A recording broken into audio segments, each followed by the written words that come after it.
Ooh, welcome, all my ghosts and ghouls and phantasms. Welcome to Respawn Aim Fire, kick-ass irreverent gaming podcast from affable idiots. I'm one of your hosts, Spooky Adam.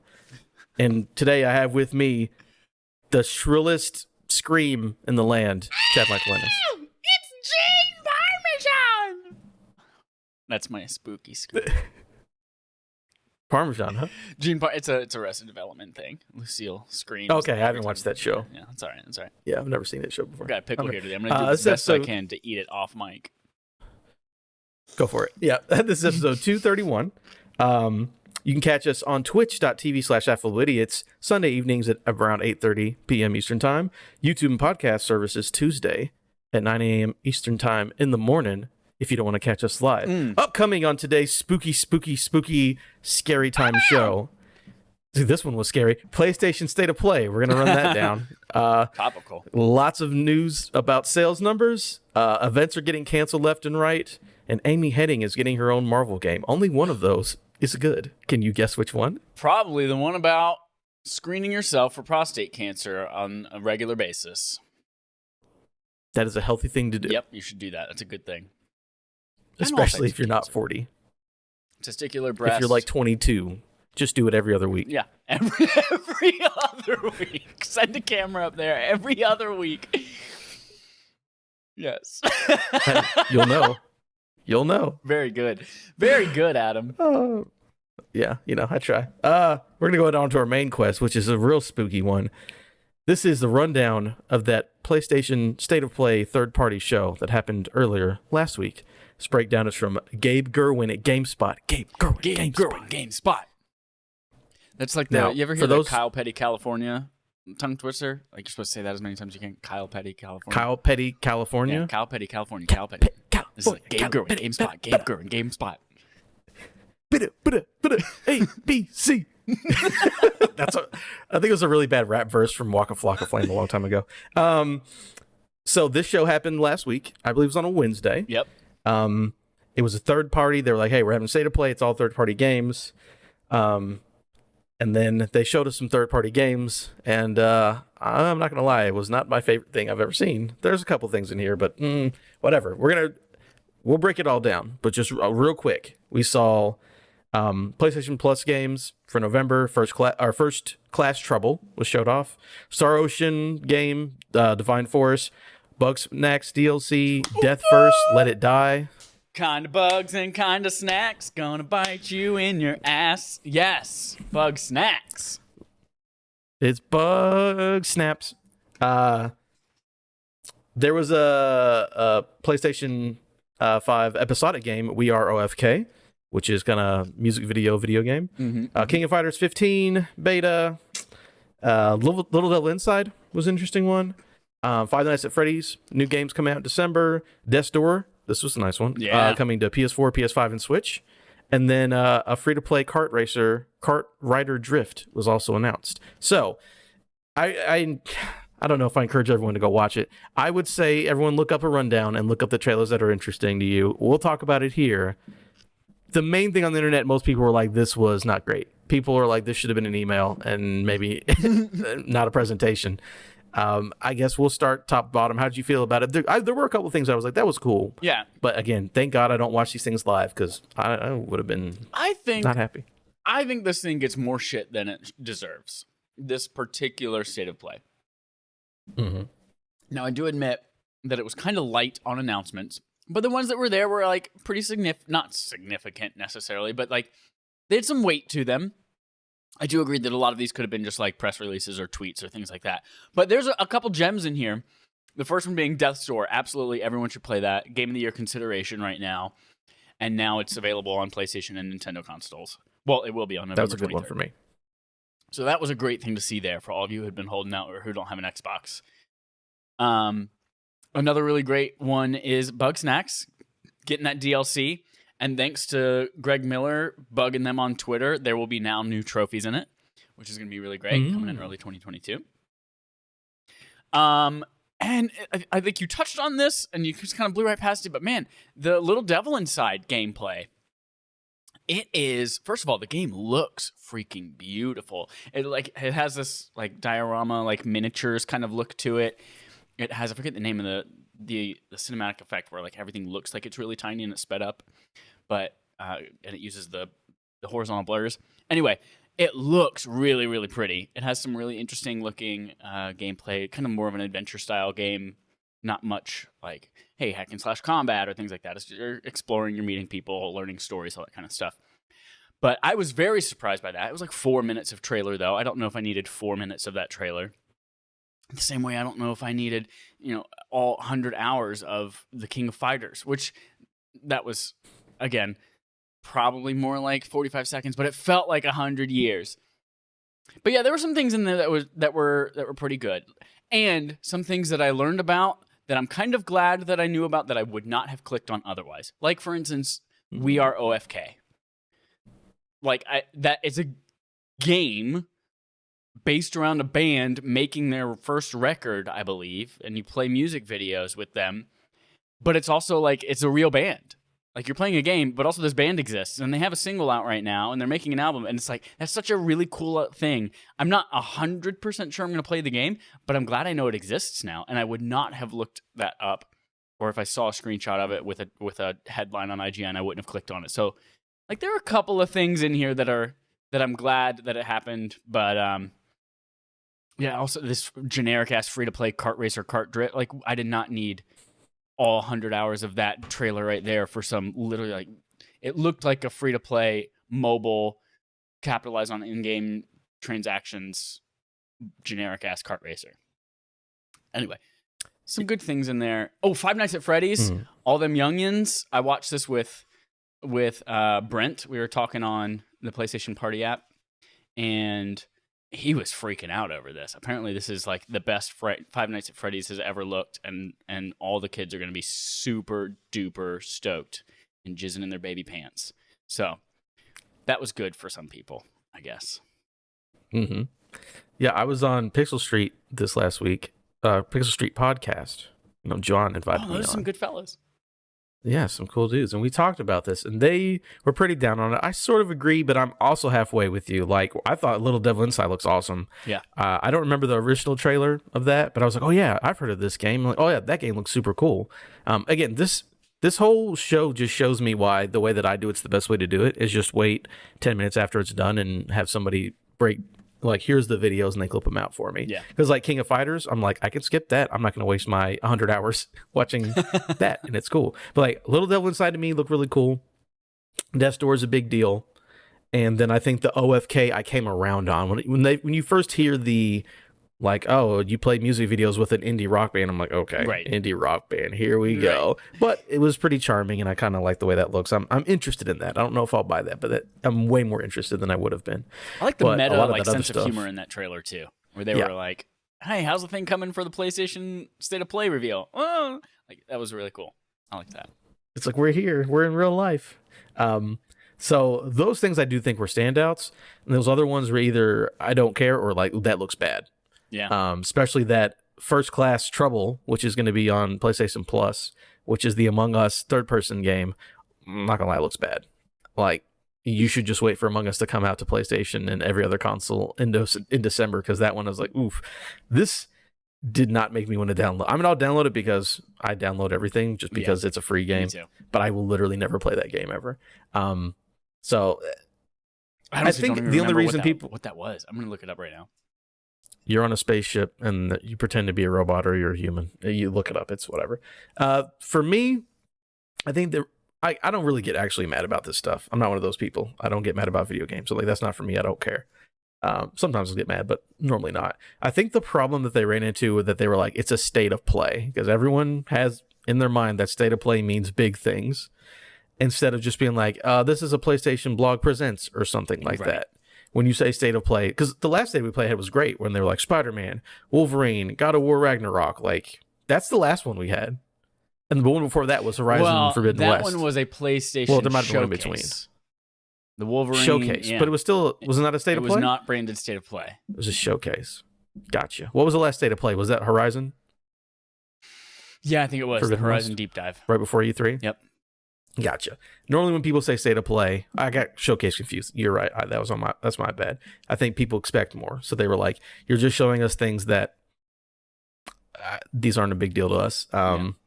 Yeah, like the kart racer. I think that the game looks comparable, but I just realized that unless a kart racer has an IP attached to it, I don't give a shit. Exactly. So that's why nobody bought Mod Nation Racers.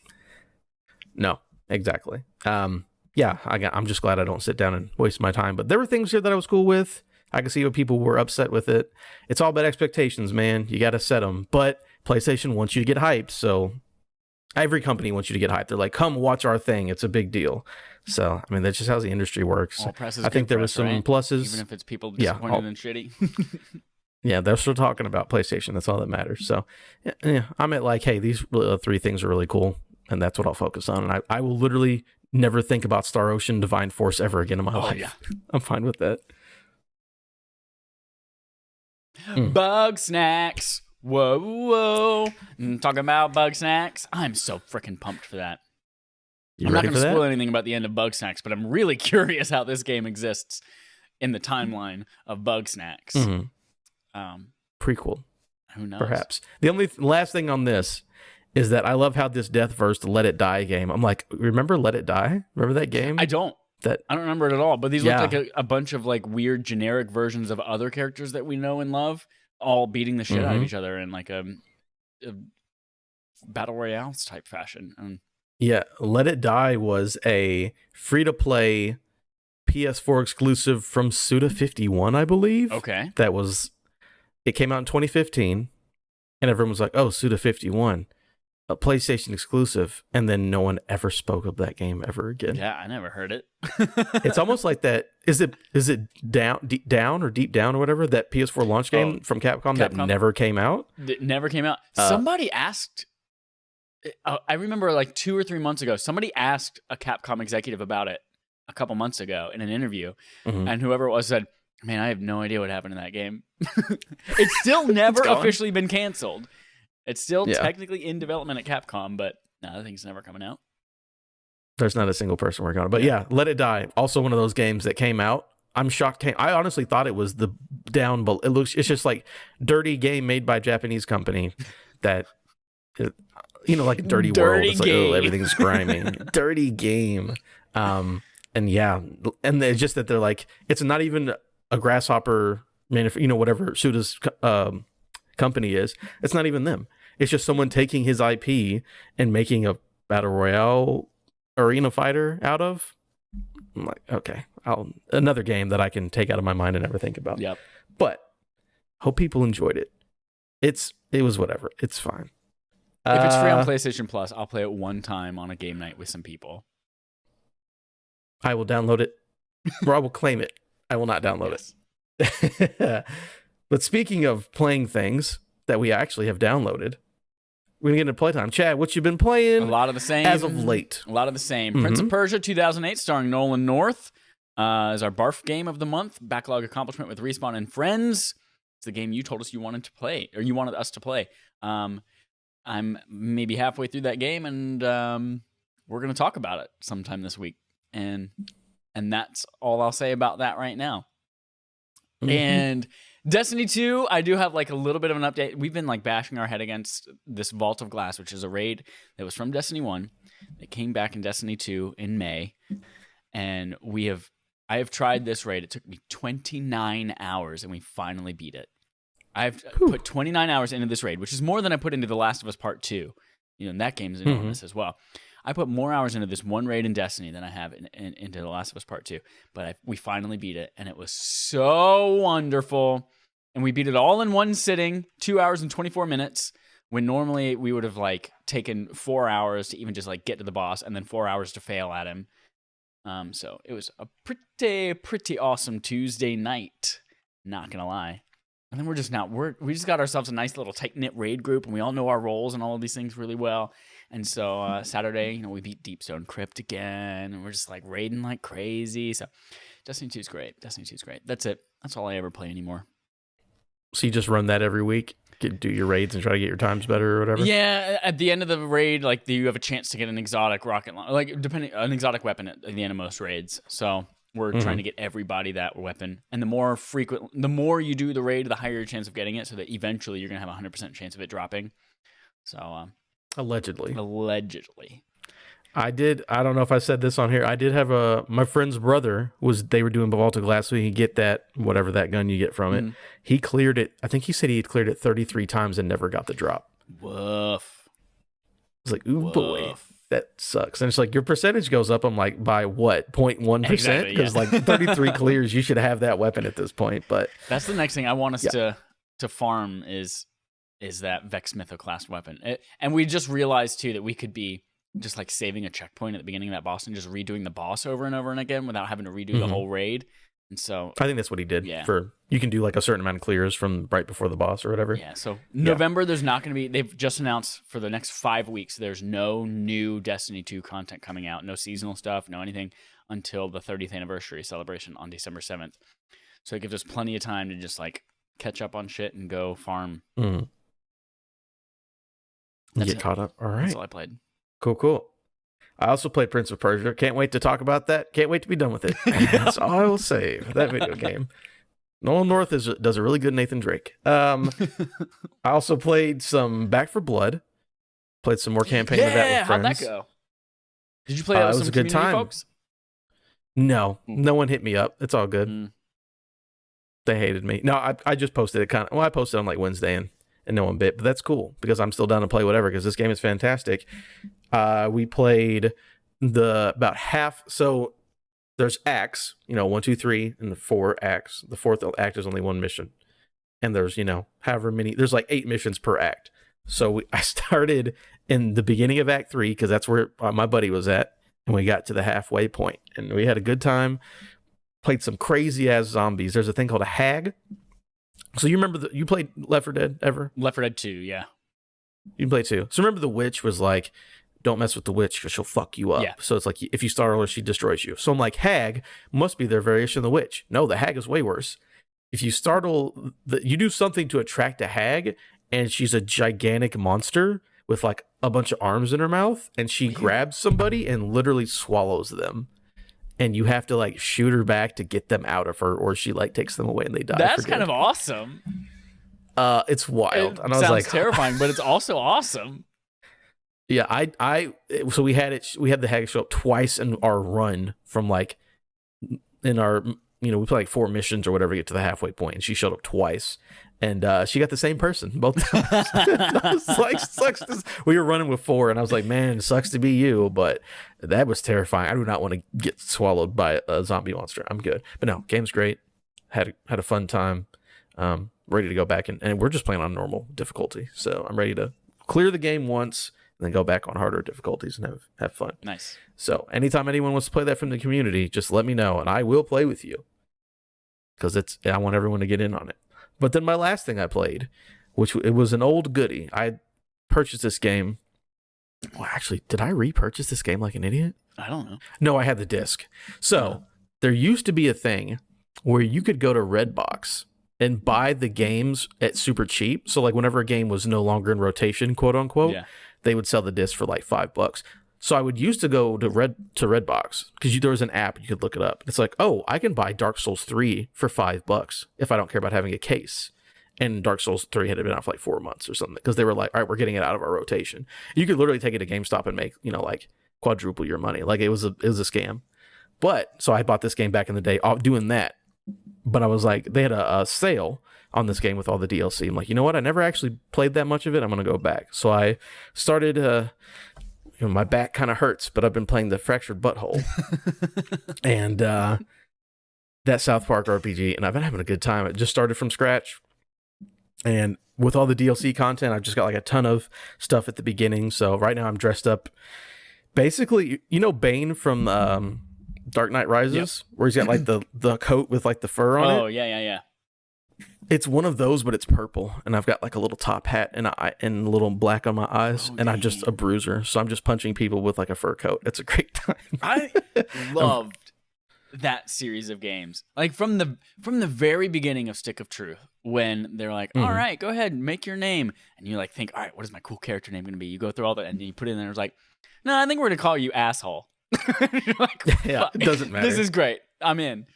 And then Fractured Butthole, they just took that combat and like added a little bit of that strategy element where you're like, I have to be in the right spot and my moves have this kind of area of effect. Like that.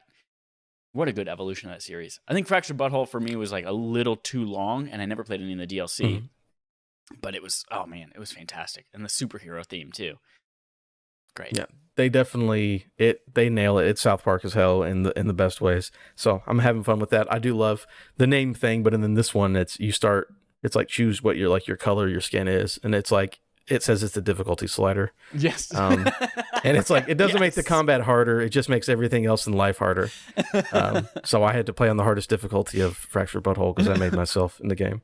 But no, it's great. Those guys are hilarious. So I'm ready to get through that and have, because I really didn't have anything I wanted to play. I was like, I played the Barf game and then no one wanted to play Back for Blood, like today.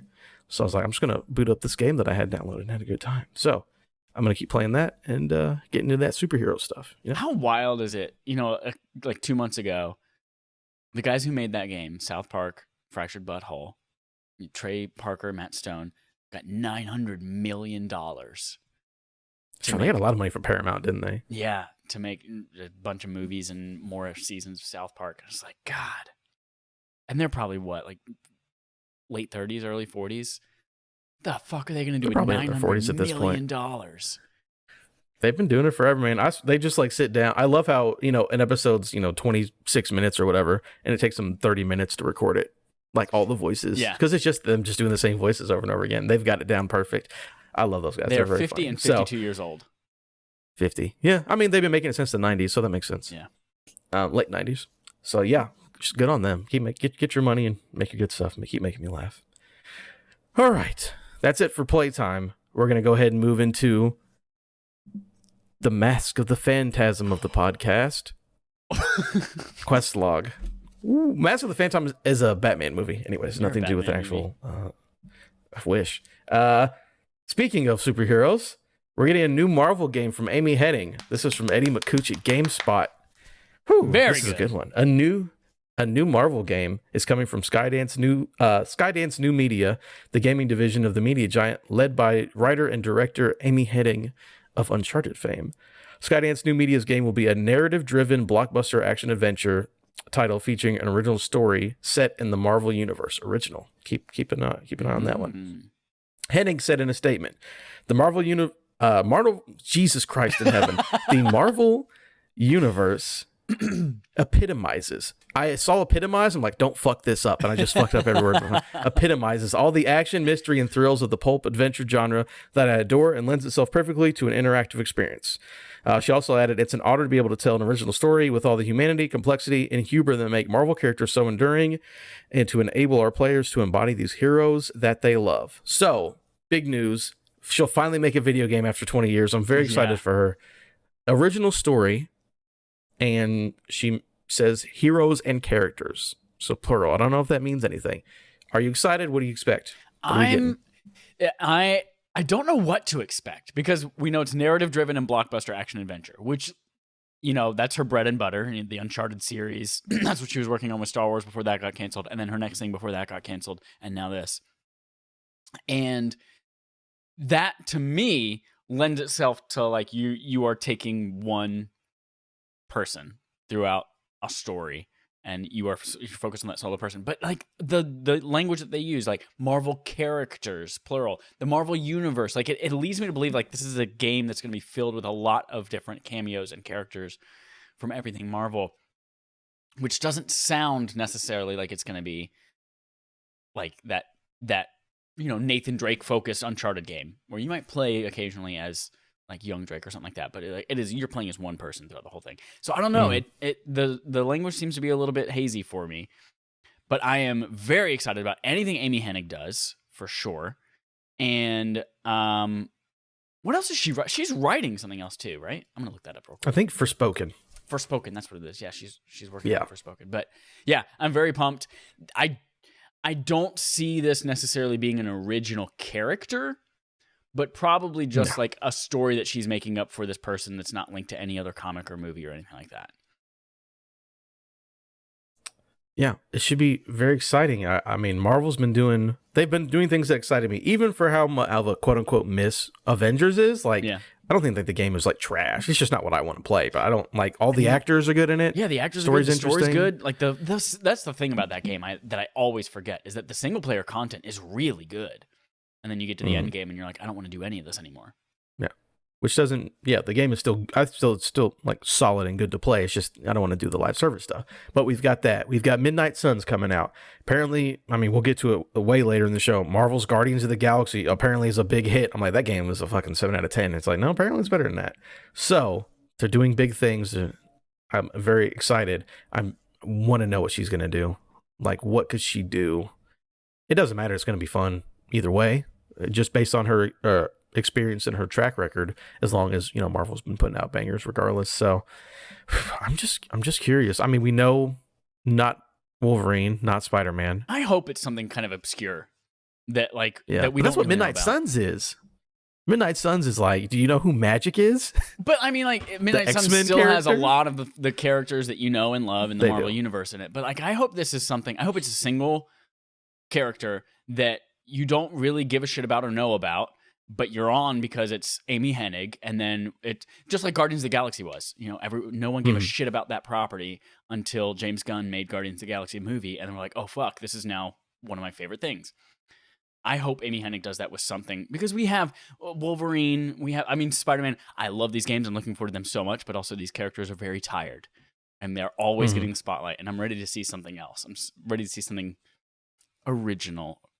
So I hope it's something that we don't really know of, or that like only the super nerds know about.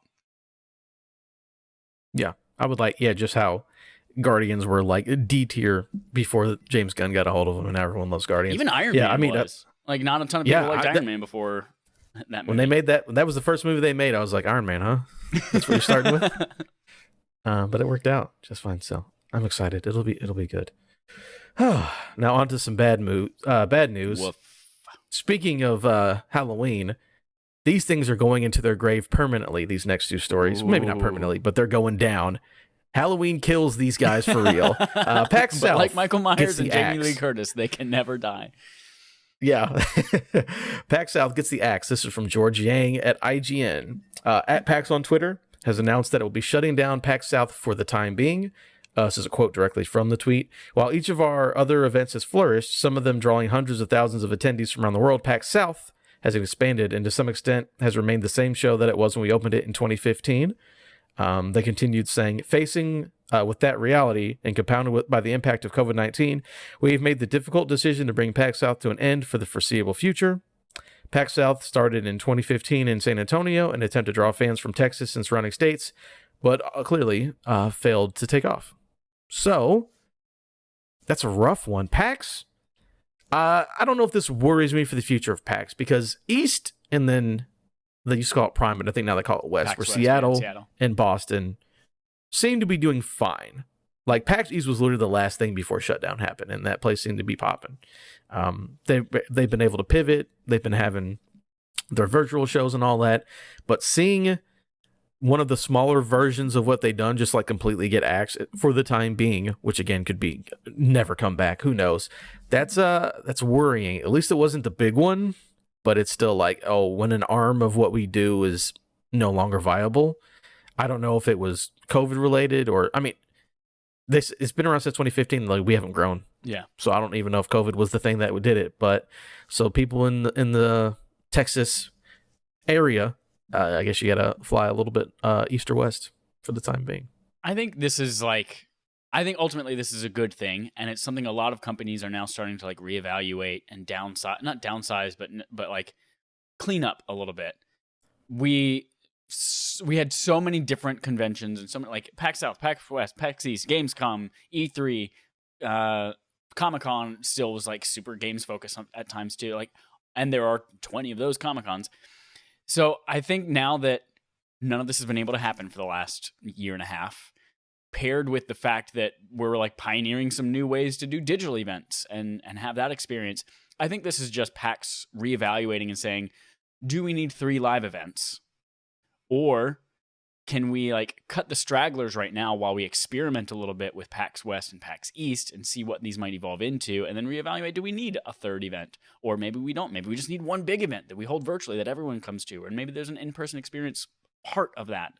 But obviously they're probably not making a lot of money right now because they aren't having events and they aren't having people who show up in person. So this is not only a cost-cutting measure, but also probably an experimentation and seeing what works, an evolving measure as well. So I'm not worried about PAX as an entity, but I'm curious in 2-3 years what these events will look like. And I don't think, and I kind of don't hope they go back to being exactly what they were pre-pandemic. I hope that they evolve out of this somehow too.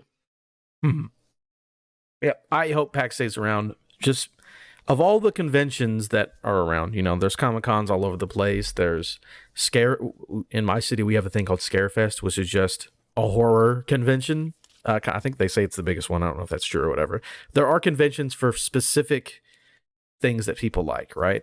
And PAX is really, I know E3 opened up to the public or whatever, but that seemed like a big hot mess. Yeah. I think PAX is the only one really meant for like people who like to game and enjoy those kind of things. So I'd hope it doesn't go away, because I've been to PAX East and I had a great time. And it, like I said, E3 seems like a mess.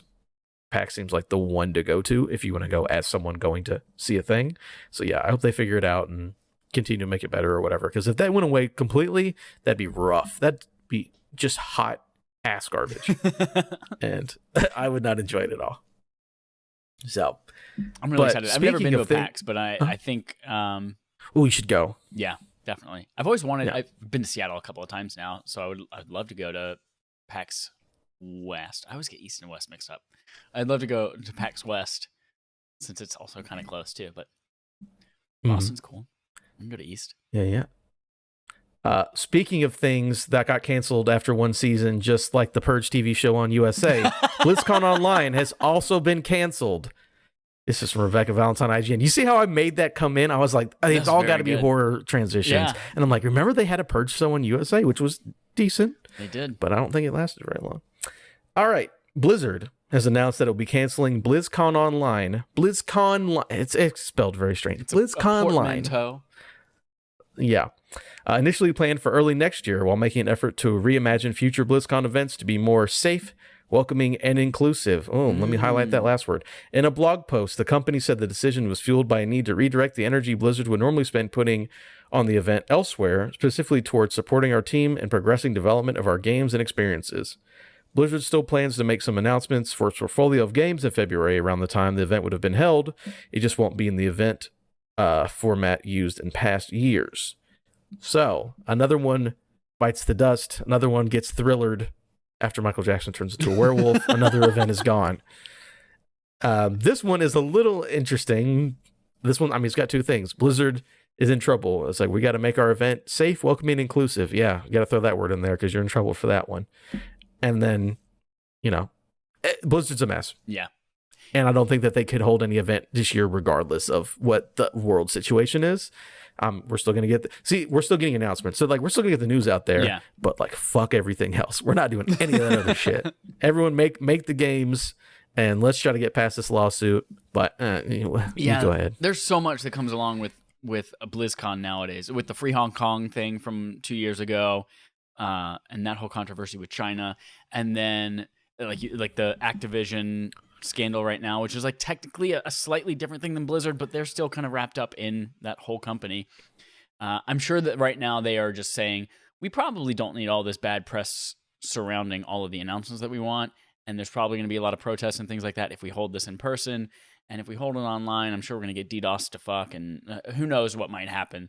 And they're just like, let's drop some announcements and let's reevaluate how we come out of this on the other side of a good PR spin.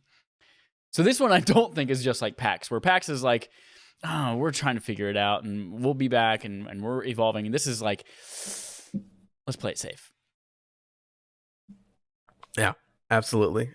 They cannot afford to have, they're like, hey, let's not go in public.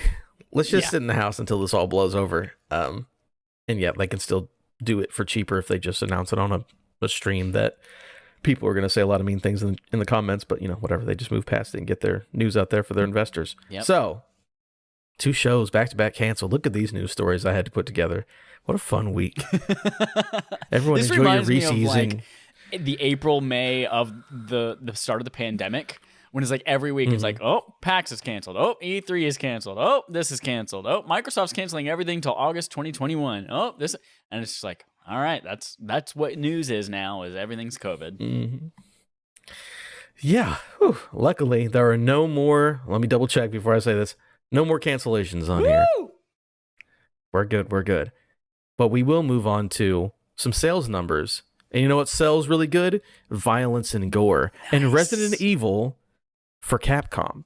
This is for multiple stories, so just check out IGN, GameSpot, VGC, all the video game websites, because they have a breakdown of these annual meetings with reports of money and how much these people make. So we're starting with Resident Evil and Capcom first here. All right. Capcom is pleased with how its 2020 remake of Resident Evil 3 turned out. Remember that game? Yeah. Resident Evil 3 remake. Yeah. The publisher called the game a hit in its annual report published today, or at the time that the report was written. The game has sold 3.9 million units as of March 31st of this year. I'm sure a lot of that was on the back of Resident Evil 2 remake. Like, Resident Evil 3 was like as good as that game could have ever gotten based on the story and the bones that it was built on, but a lot of people are like, oh, 2 is good. I'm sure 3 is going to be great too. It was fine. 3.9 is still solid. Mm-hmm. It's funny to think about, this is a diatribe from Adam now, at that, like, what sales actually mean. When people are like, oh man, we love, like, Metroid, for example. They're like, oh, people love Metroid. And you look at sales of Metroid, like, oh, these games never sell good. I think it's very hard for those games to, like, over 1 million, I think. Yeah. Or just like Mega Man. I think, like, one Mega Man game has ever sold over 1 million copies. And it's like, Mega Man's real popular, right? It's like, not really. So 3.9, yeah, very good for Capcom. And that qualifier is always so weird for me. Like, I feel like Resident Evil is a property that just transcends gaming. Obviously, I mean, the franchise as a whole has made over $1 billion in film. It's got, animes, it's got movies, it's got all of this kind of stuff around it. I feel like everyone knows what Resident Evil is. And then you see, like, I feel like 3.9 million units is just, like, so paltry for that series. And even we'll get to this in a second, the 10 million, the highest selling Resident Evil of all time is 10 million. It's like, really? That's it? Compared to the, like, over 100 million of GTA 5? That's when people were like, oh, my favorite game did really good because it's my favorite game. It's like, probably not. Madden probably outsold your favorite game by times 20. Yeah, like, let's be honest, on any given year. That's just how it is. Yeah, we'll get to more Resident Evil. Just real quick, though, they talked about other video games they sold. Monster Hunter Rise, which reached 4.8 million. All right. That is the Switch and PC version, or of the Monster Hunter release. Monster Hunter World Iceborne, so just the expansion for Monster Hunter World, which I think is still their best-selling game of all time, sold 2.4 million in the last fiscal year alone. That expansion came out 2 years ago. So in the second year, that expansion still sold 2.4 million copies. You can tell me exactly what... I think Monster Hunter World is it 30 million? Is their number one game or something like that? This is from June 30th of 2021, 17.3 million for Monster Hunter World. 8.2 now. Well, plus the additional for World Iceborne. Yeah. So the expansion and World are the best selling things that they have. But the expansion sold 2.4 million in the last year. And now Resident Evil. Capcom has announced that Resident Evil Village has surpassed 5 million copies shipped. That's not sold through, but 5 million shipped worldwide, including digital copies sold. In a news release, Capcom said Resident Evil Village reached 5 million units shipped faster than RE7, which went on to become the highest selling Resident Evil game of all time with 10 million. So, Village is doing very well and is on pace to do better than 7 did if the numbers are same to what the last game did. All right. So, Resident Evil good, because Village is doing very well. It's great. I'm sure it was. I might go back and play that for Game of the Year consideration again, too. I feel like I always forget that. When I think of Game of the Year, for some reason that's not in my brain. Like, it didn't come out this year to me for some reason. Oh, yeah. I think it's on a lot of people's list, or their short list. So, yeah, Resident Evil, again, with those numbers, 4 million for 3 remake, and then 5 trying to get to 10 for Village. They're doing good. Capcom, all thumbs up. Speaking of all thumbs up and making the big money, Assassin's Creed Valhalla is making the big bucks. Oh, but you missed the spooky transition. I didn't have one. What was it? Oh, I don't know. I thought every single transition had to be spooky, and this one's just thumbs up. Speaking of Draugr and the scary things in the Viking lore, such as berserkers and druids and such. Yeah, okay. I don't know if I think druids is an Irish thing. I might be wrong. AC Valhalla makes the big butts. This is big butts. Big butts for AC Valhalla. This is from Eddie McCooch at GameSpot. Very good. Ubisoft released its latest earnings report on Thursday, and I picked out the AC stuff specifically. Among the key takeaways is that AC Valhalla has become a giant success for the company. Ubisoft said Valhalla has already become the company's second largest profit-generating game in the company's history. It achieved that in less than 12 months. Damn, they did not report what the number one thing was, but Valhalla became number two in less than a year. What do you think? What do you think Mhm. Ubisoft's most profit-generating game in history is? Profit-generating. I wonder if it's like Uno. Oh, shit. Uno was a big fucking deal. Yeah. Remember that? Uno was huge. Maybe it's like one of those board game like tie-in games that they did. I have no idea what it is. Or I'm trying to think of something that had like a lot of like deals, like post money making things. And I don't know. The highest grossing game is Far Cry 5 with $25 million. I don't know if that means it's profit generating though. Yeah, I don't know. That's interesting. They made point that they did not say that one. Valhalla had higher daily average revenue per user figures than Assassin's Creed Odyssey. Ubisoft added.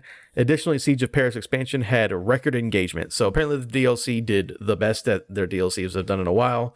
So AC Valhalla knocking it out of the park. Yeah. I think it's because when they rebooted that series as a Souls-like RPG, that was a good move for the company. And it being like one of the big launch games for all of next gen, probably also a big plus for that franchise as well. So look at that. The big butts on Ubisoft's Assassin's Creed Valhalla doing big things for that company.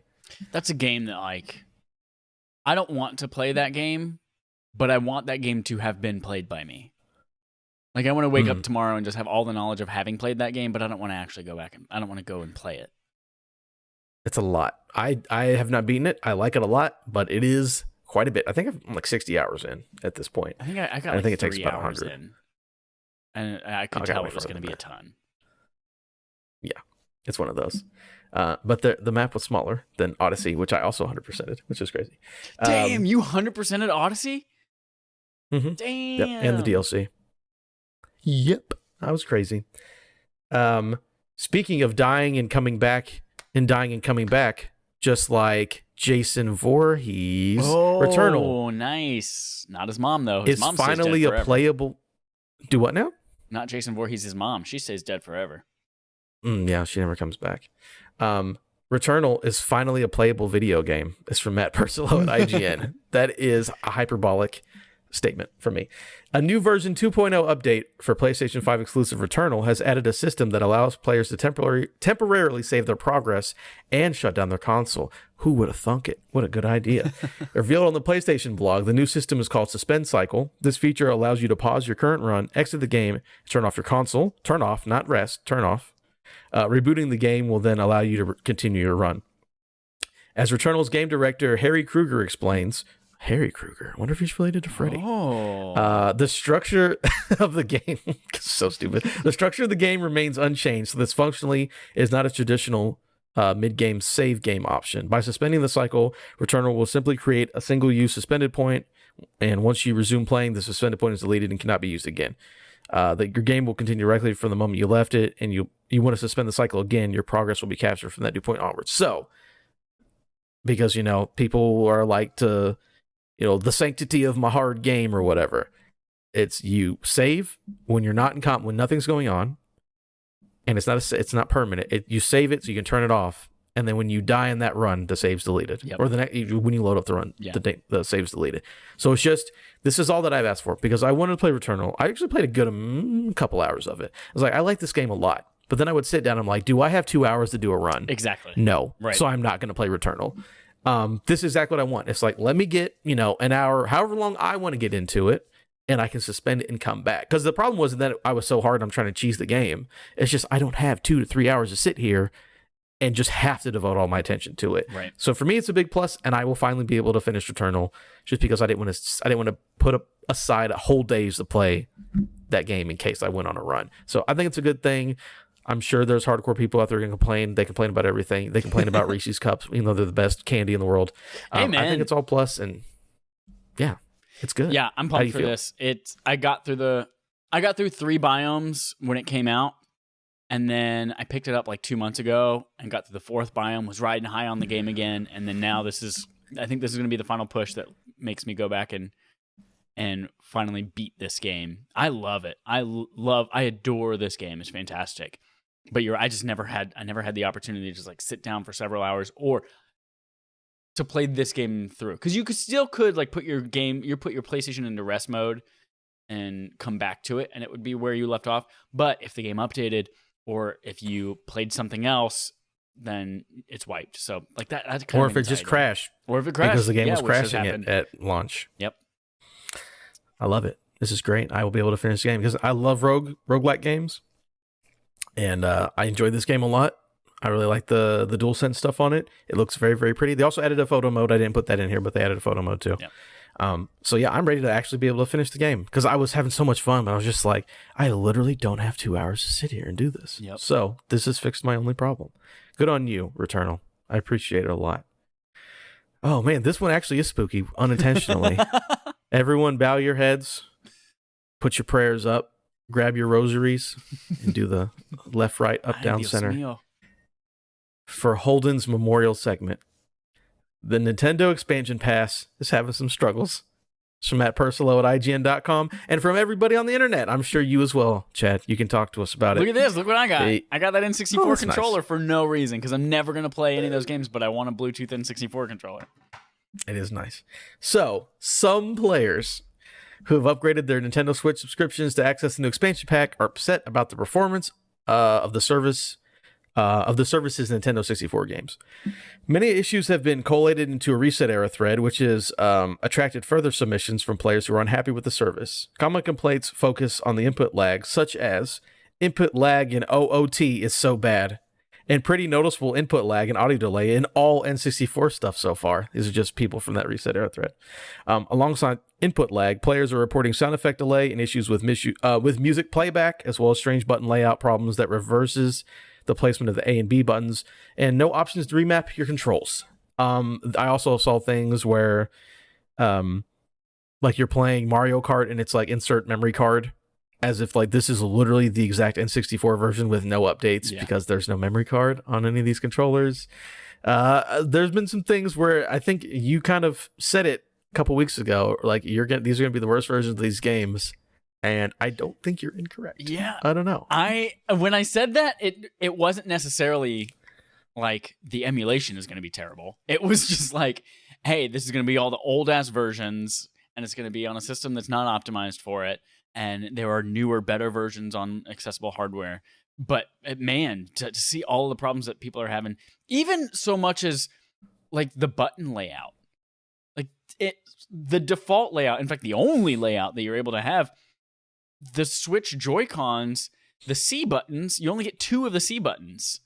And then if you need to access the rest of them, then you hold the trigger, and then all 4 C buttons are available, but then you lose A and B. And it's just like, what a freaking weird way to do all of that.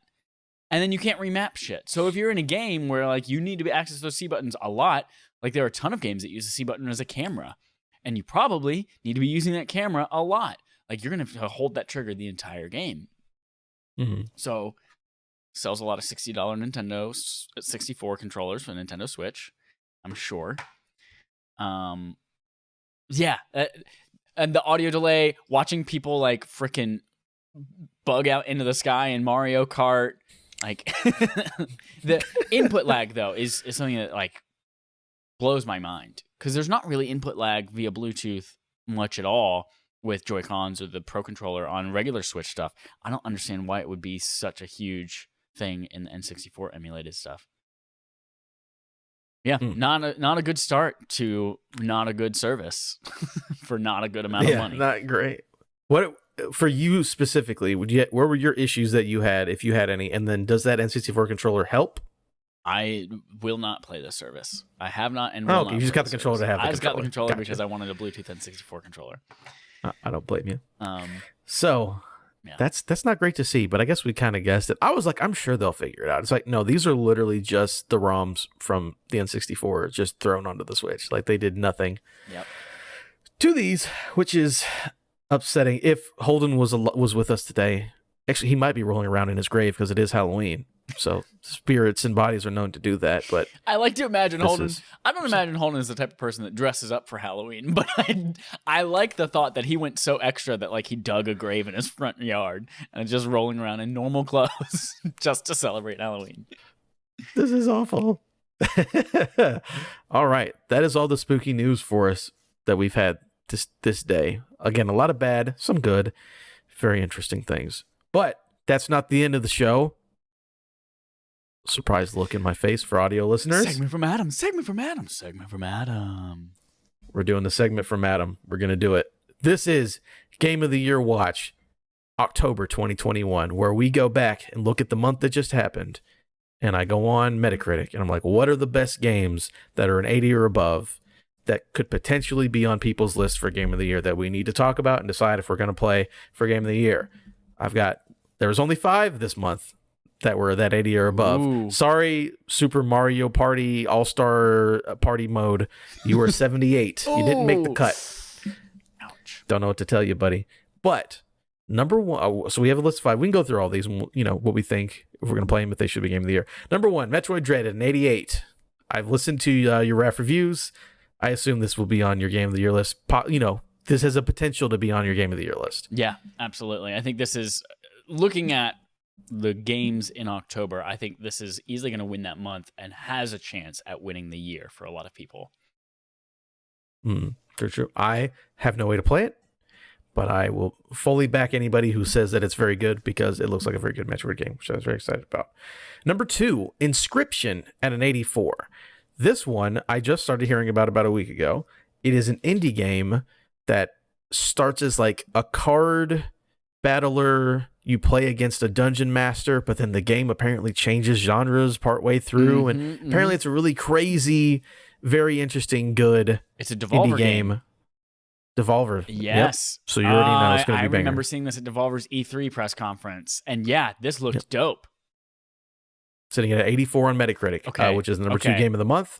On Inscription.com, you can play a demo of it, and they're running a version of what looks like to be Windows Millennium Edition, maybe, or Windows 2000. Okay. And on an 8-bit computer, and then they have they're emulating Steam on this old ass version of Windows, and you can play a demo of it. That. Yeah, I want to play. We should play this one. Everyone that played it, I'm hearing great things from all the people who've played it. Again, a Devolver game, so you kind of already know it's good. I'm gonna play it. I'm very interested. Everyone says very good things. Is it PC only? I don't know. Hold on. I'll find out. Yeah, you look that up. Number 3 on our list. The surprise banger of the year, apparently. Marvel's Guardians of the Galaxy, sitting at 83. Hey, all right. I remember seeing this at the Square Enix E3 conference. I'm like, you're showing too much of this game. I'm interested, but I don't need 20 minutes on Guardians of the Galaxy. Yeah. The game came out, and I was like, again, the game looks like a fun 7. I'll have a good time with that game. It'll be a fun 7. And everyone, I don't want to say everyone, a lot of people are really enjoying the game. Like I said, 83 on Metacritic. Everyone who's been playing has been like, yo, this is super fun, and it's a single player only, story-driven game, and it's like, yo, I love these Guardians. People are like, oh, these are my favorite rendition of the Guardians that I've seen so far, and that came out of nowhere. Again, I expected it to be fun, but people are really digging it. I'm kind of surprised because there wasn't as much as we saw of that game, there wasn't a whole lot of press leading up to it about hey, this is coming out, and hey, here are early reviews, and they're positive. There wasn't a lot of talk around it, but then as soon as the game got out there, it seemed like the press was playing it the same day it released, and they didn't get early copies of it. But yeah, it's from what it sounds like, the game's mechanics itself are not super great or anything to write home about, but the characters are really endearing, and the story and the banter and all that kind of stuff. So that's what intrigues me the most, obviously.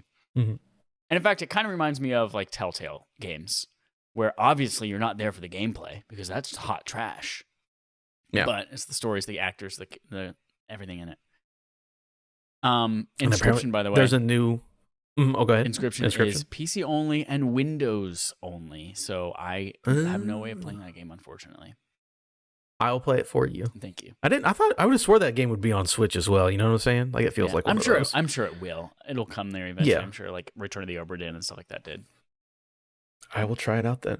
Guardians, I think this is just Adam's gonna play it. I don't know if this will be Game of the Year thing, but I want to just play it like maybe on Black Friday sale because That's does look exactly fun. what I'm thinking. And then apparently the new lady, what's her name from Resident Evil? Is it not Damascus? What's her name? Demetrius? Yeah, apparently this game has the new Lady Demetras, that really tall blue lady who has a thong and beats the shit out of people. I'm kind of into that. Tall blue lady, and let's Google tall blue lady in a thong.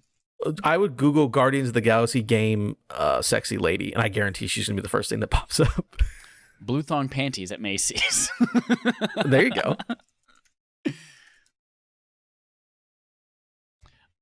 So you look her up. I typed in go on to Guardians number Galaxy 4. at the end of it, and again, a lot of pictures of just blue thong panties.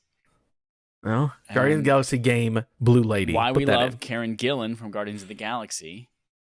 She's also, but that's why you put game in there. Okay, now because we know Karen Gillan is cool. And Google says it looks like there aren't many great searches for your search, or any I'll great find the matches picture for you. Okay, I'll send it to you. Her name's like Lady Hellbender or some shit. So number 4, Age of Empires 4, sitting at 82. I don't think you need to play this specifically, but boy, I loved Age of Empires as a kid. This one apparently is very fun, so I'm going to try that out. It's on Game Pass, so I don't have to pay for it. So I'm going to play that, and that'll be fun, but I don't think it needs to be on your Game of the Year list. But God, I love Age of Empires. All of their marketing is talking about the history of trebuchets. And I saw today there was a video of it's like the mountain, the dude from Game of Thrones, the mountain, that body lifter guy. Yep. It's like he tries to outthrow a trebuchet. Apparently, it was the last video that I saw posted somewhere.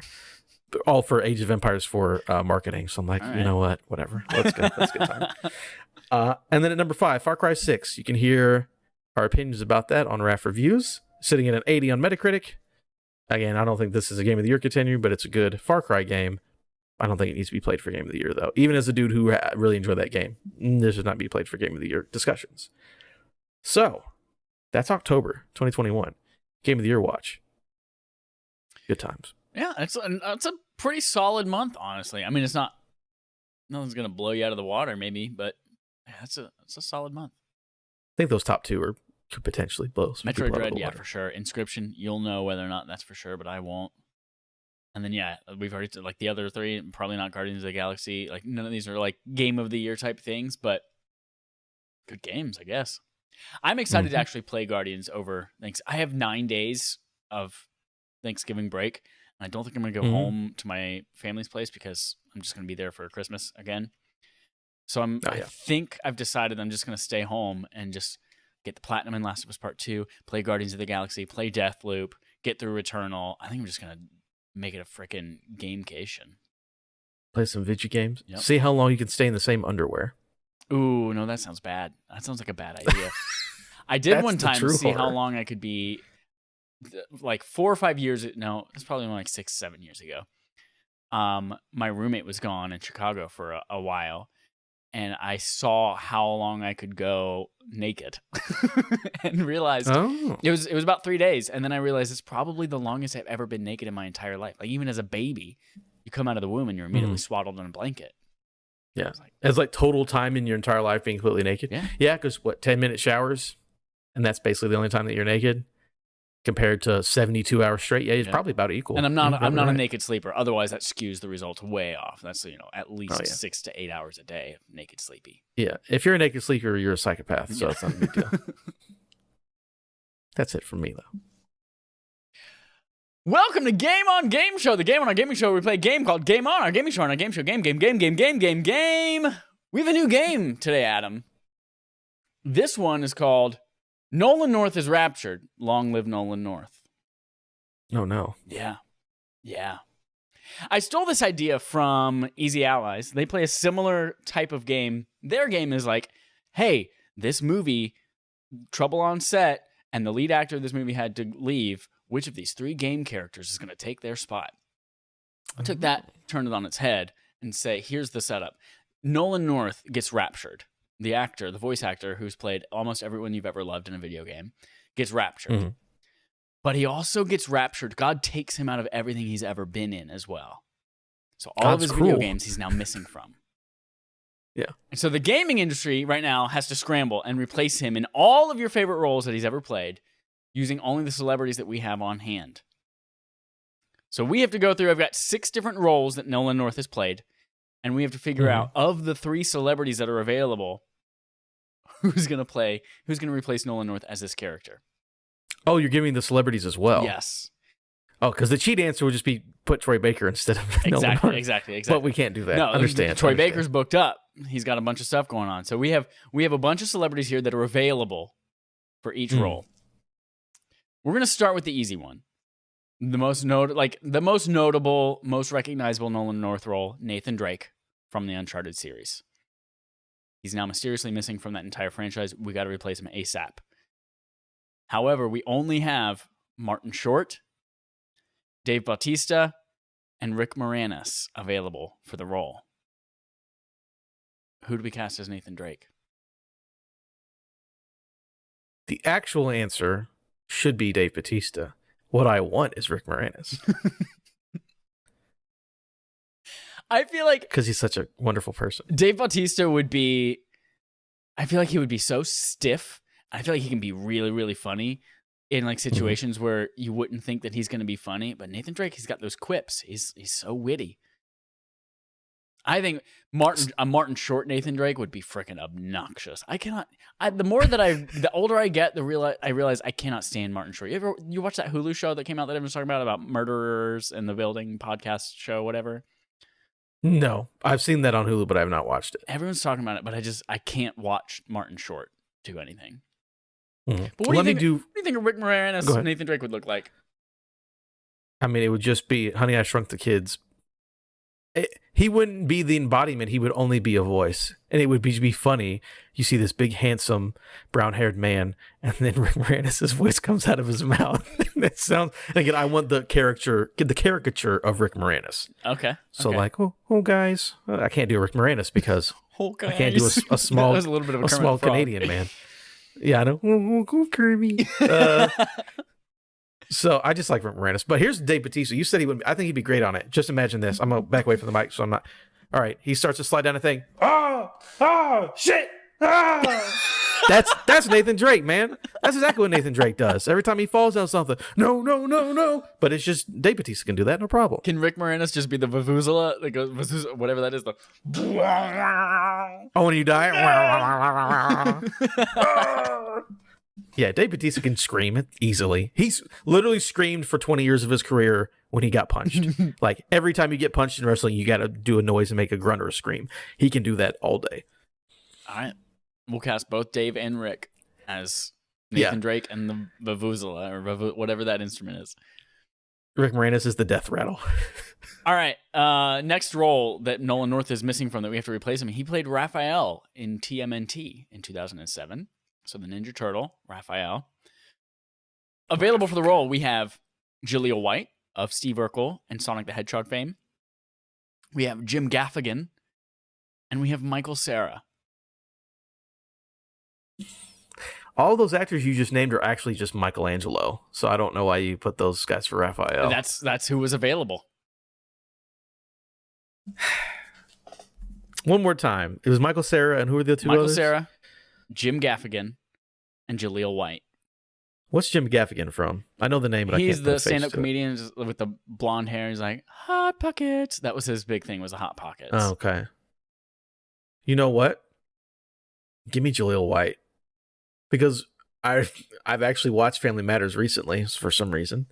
And when Jaleel White is playing Urkel, he's very nerdy, whatever, he would make good for a Donatello or a Michelangelo. Mm-hmm. But that show is wild. There are episodes when he learns how to do a secret formula to change a human being's personality, and he becomes Stefan Urkel. That's right. Yep. And he is hot and deep-voiced and sexy, and that's Raph. He can do it. Just do the Stefan voice, and there's Raph for you. I think he could, yeah. I think you're right. Easy. But he needs that Steve Urkel personality machine. Yeah, he needs the machine where it doesn't work. Or he could just use the cop robot maybe to do it for him. That show's fucking wild. That was a sitcom. Like nowadays we think of like super grounded things like Modern Family and stuff like that. But no, Family Matters. This guy like created a a personality transforming machine in his basement. I think he made a nuclear bomb at one point. Oh my God. Love it. Yeah. All right. Next up, Goldar from Power Rangers Super Legends. He's fucking Goldar. Wow. He's Goldar. Okay. And available for the role, we have Chris Kattan from Night at the Roxbury, the shorter guy. And you guys want some cookies? Will Ferrell. And Charlie Chaplin, oddly enough, is when Nolan North got raptured, Charlie Chaplin got resurrected. He came back from the dead, huh? Yeah. Does anyone know what Charlie Chaplin sounds like? Maybe Goldar doesn't have to make like distinguishable, intelligible noises. He's just got to growl a lot. Yeah. I mean, the minute you said Will Ferrell, I tuned out because we've already got our man. Oh, you think so? Oh, absolutely. Goldar is a fucking idiot. He's a fucking dog-faced gold man who's actually remedial. He is not he's the intelligence of a dog, basically. So Will Ferrell could easily just play your dude from Step Brothers and just be like, oh, do we become best friends, Rita Repulsa? It's done. Will Ferrell, easy. I think I'm with you. Yeah. Plus he's tall, and the bad guys in Power Rangers get super big all the time. Yep, it's just his normal height, but they just do perspective, and it looks like he's bigger. Yeah, I can see that. All right, next up is... I didn't realize he'd be in the costume. I thought he would just be the voice, but now he's in the costume. No, he's in costume too, yep. Prince of Persia, 2008, the game we've been playing for Barf. Nolan North plays the prince. The three people available for are Ben Schwartz from Sonic the Hedgehog, and also... And Parks and Rec. Parks and Rec. And it is a Parks and Rec lineup of people because Aziz Ansari is also available. And so is Billy Eichner, who's the guy who just screams a lot.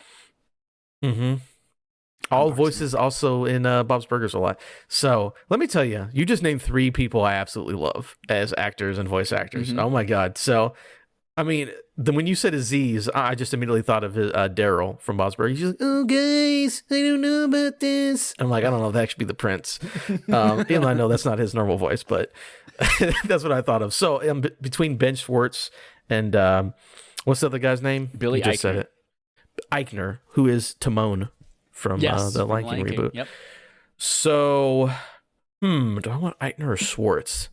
We've got a lot of Sonic connections already, so I'm going to give it to Eichner. Billy Eichner. I would love to see that because one, screaming is one of my favorite things. It makes me laugh so much.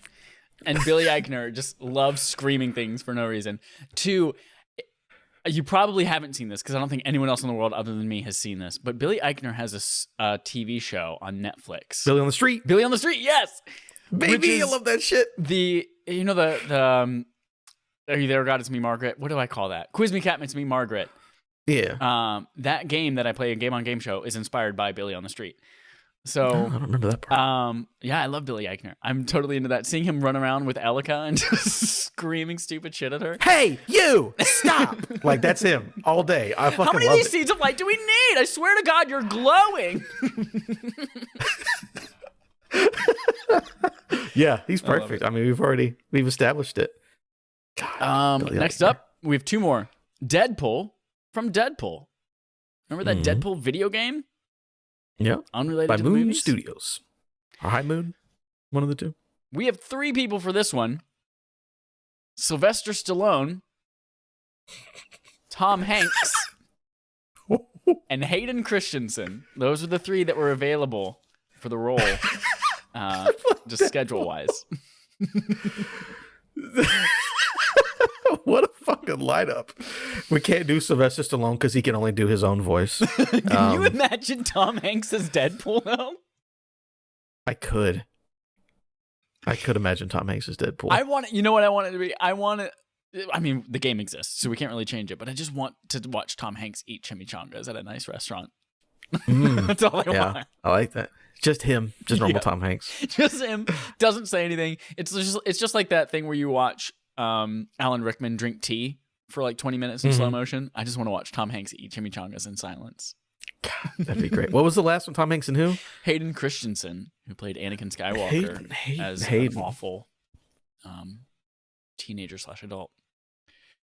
Yes, I don't blame that all on him. I still think he's a fine actor. He's all right. Well, we'll find out when he comes back for the next 2 Star Wars shows. So I know, right? You know what? Let's just give it. You were so excited about the idea of Tom Hanks voicing a character eating chimichangas. I'm gonna give it to you. All right. Tom Hanks it is. We're swinging for the fences. We're getting the biggest name possible. Could you imagine if it's like Marvel introduces? This is like Ryan Reynolds has retired or given it up or whatever, and it's like Marvel Studios presents Deadpool, and he pulls up the mask, and it's just fucking Tom Hanks. People be like, okay, it's a choice. All right, our final Nolan North role that needs replacing: Tony Stark from the Avengers game. Our replacement options are Alex Borstein, who plays Lois on Family Guy, and was I was also about to say Lois. yes. Yeah. Uh-huh. Okay. Also a big hit on Mad TV, that old show. Oh yeah. Chris Farley, again, just like Charlie Chaplin, was resurrected when the rapture happened. And Kristen Schaal has a lot of openings in her schedule as well, who played the Triceratops in Toy Story 3 and was Last Man on Earth. Louise from Bob's Burgers. Yep. A lot of Bob's Burgers in here. A lot of Bob's Burgers in there. Well, I will point it out. I don't want to be that guy. Tony Stark is a male. So one of these options makes a lot more sense than the other ones. But one that of them would have is to be like a permanent Hulkbuster suit. Yeah, because he's dead. I just want to imagine him doing the skit where he's like, "Oh, we're down by the river. Oh, Captain America, I'm here to help you out." But I want to give it to Alex Borstein. Ooh, why is that? She's a veteran actor. Here's what it is: veteran actor. I think she does great voice work. Also, her only time ever being in a superhero movie wasn't great. I want to give her another chance at it. What was she in? She is the friend of Catwoman in Halle Berry's Catwoman. I want to give her another shot. I want her to get maybe something a little bit better. So her being Iron Man, I think that's... You know what else I love about this?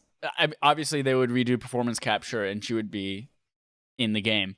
She's so short. She is so tiny. And to just see a really tiny Iron Man next to everyone else that's like 4'8" or something like that would be hysterical. Saying Avengers Assemble. Is Alex Borstein. So I love Kristen Schaal, but she that is her voice. Her Louise is Kristen Schaal's voice, so she sounds like a 9-year-old girl. So also a movie she's in is in Norbit. She's in the park. Oh God, and she said Norbit. I have not thought about the movie in so long. Nobody has. She says something about trying to be a hoe. Like the pimp comes around, she's like, "I want to be a hoe too." And I'm like, "Why is Louise saying she wants to be a hoe?" But Alex Borstein was also a Power Rangers alum. She did a lot of Mighty Morphin Power Rangers. She did Queen the Machina Monsters and RoboCupid in Power Rangers Zeo. Boom. She was also in Marvelous Miss Maisel. She plays like a non-binary-esque type character in Marvelous Miss Maisel, so she might be able to pull off a Tony Stark. I can do it. Again, I just want her redemption for Catwoman. That's all it really is. Shout out also to a show called Getting On HBO. If you haven't watched Getting On, it's like a hospital. She's a nurse in a hospital. It's very funny, but also kind of tragic a little bit. She's excellent in it. Excellent. Okay. All right, that's We've got a new Iron Man. We've cast all of Nolan North's most important roles. Everything else will work itself out. Thank you for taking that journey. And that's it for Game On Game Show. That is it for episode 231 of Respawn Aim Fire. Here's your homework. News flash. Twist. Audible gasp. Barf. Usually, if you've been around for a while, our backlog accomplishment with Respawn and Friends takes a little bit of a hiatus / break / transforms in November and December. And we're going to do this year kind of what we did last year, where we have a backlog of things that we want to play for Game of the Year consideration. And so what we're going to do is we're going to put up 2 polls, one for Adam, one for me, and we're each going to choose 4 games that we really want to try to finish before the end of the year. And we want you to vote on which one you think you want to hear us talk about most so that we prioritize that game. So this might end up being the same game for both of us. It might end up being 2 different games. And we'll have 2 different discussions at the end of the year. But that's what we're going to do this time. So we'll put that poll up ASAP. Go ahead and go. If you are a patron at patreon.com/respawnandfire, you can go vote on what you want to hear us talk about. In addition to getting a bunch of other stuff like dope wallpapers, game nights, et cetera, as well as RAF reviews. Anytime we review a game, you get early access to that for a few days as well before the rest of the public gets it. So that's your homework right now, patreon.com/respawnandfire. We are going to talk about our barf game from this month, October, Prince of Persia. That'll be out probably sometime in the next week as we both are just done with that game. And I feel like there's usually one other call to action or piece of homework. Oh, here's another call to action. Hey, go tell your friends to follow us on Twitter, support us on YouTube. Get us let's bump our numbers a little bit. Once we get to 100 on YouTube, we can finally reserve youtube.com/respawningfire. Custom URL. So, yeah. Let's get that. Let's get that vanity license plate right on our channel. And if we don't get it, it's all your fault. I mean, factually, yes, it is our listeners and supporters' fault that we don't have a vanity URL. I can't make 100 Gmail accounts. And we know there are many, many more 100 of you that listen every single week to the show. So just go do it. And then, yes, if everyone creates 2 accounts, I don't have to create 100, okay? Everyone create 2 accounts. Go subscribe to us on YouTube. End of story. There we go. All right. That is it. Thank you so much, everyone, for listening. Until next time, here's our usual sign-off. Kevin!